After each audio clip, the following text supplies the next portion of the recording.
Assalamualaikum warahmatullahi wabarakatuh.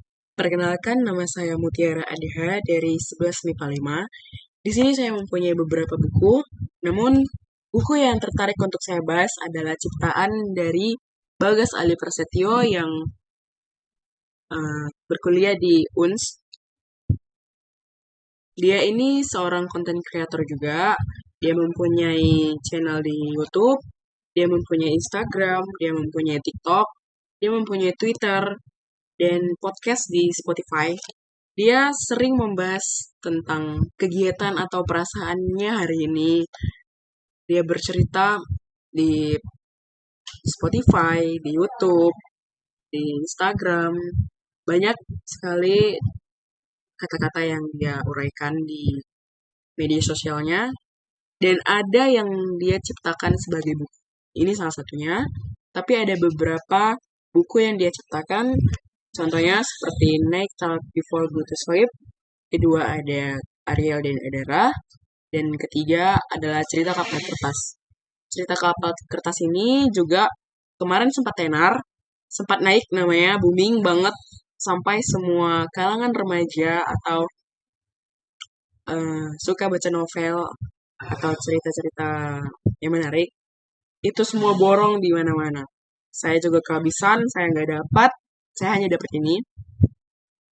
Buku ini hanya berisi tentang kata-kata kiasan atau bisa dibilang diary. Jadi pembaca itu merasakan secara mental, rasa sedih, rasa bahagia, rasa cemas, dan lain halnya yang relate untuk dirinya pada saat dia membaca buku ini. Termasuk saya. Saya saat beli ini di Pekanbaru kemarin, saya buka, dan ini ada tanda tangan Bagas. Ada juga ornamen seperti ini ya. Seperti ini. Itu sekitar harganya udah 100 sekian kemarin.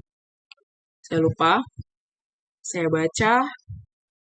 Saya ngerasa bahwa kata-kata itu di dalam buku ini sangat relate untuk saya sebagai remaja yang di masa bahwa mental itu penting.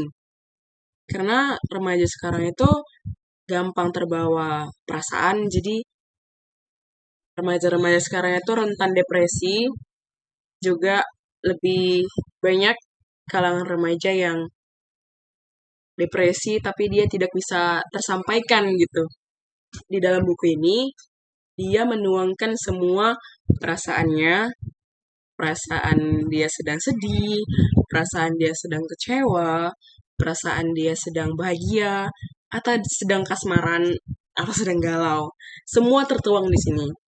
Jadi, banyak remaja yang berminat untuk beli ini, apalagi mereka yang menyukai kalimat-kalimat majas atau quotes ya, kata gaulnya sekarang. Jadi bisa di-share ke media sosial mereka atau sebagai motivasi hidup mereka, mungkin bisa dari sini. Itu juga yang terjadi pada saya saat saya membaca buku ini. Saya juga termotivasi untuk lebih memperdulikan mental diri sendiri, bahwa mental kita itu juga penting.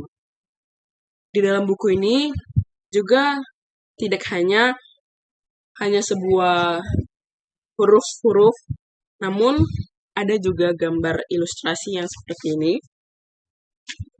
Ilustrasi-ilustrasi yang ada di buku ini sedikit menggambarkan pada teks-teks yang tertulis di lembar itu.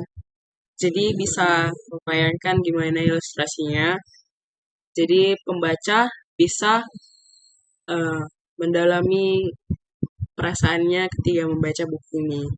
Untuk Hello Bagas, terima kasih telah menciptakan buku ini, karena banyak dari kami remaja terbantu dengan kata-kata hiasanmu dalam buku ini dan buku-buku yang lain, juga cerita atas semangatmu di platform yang lain.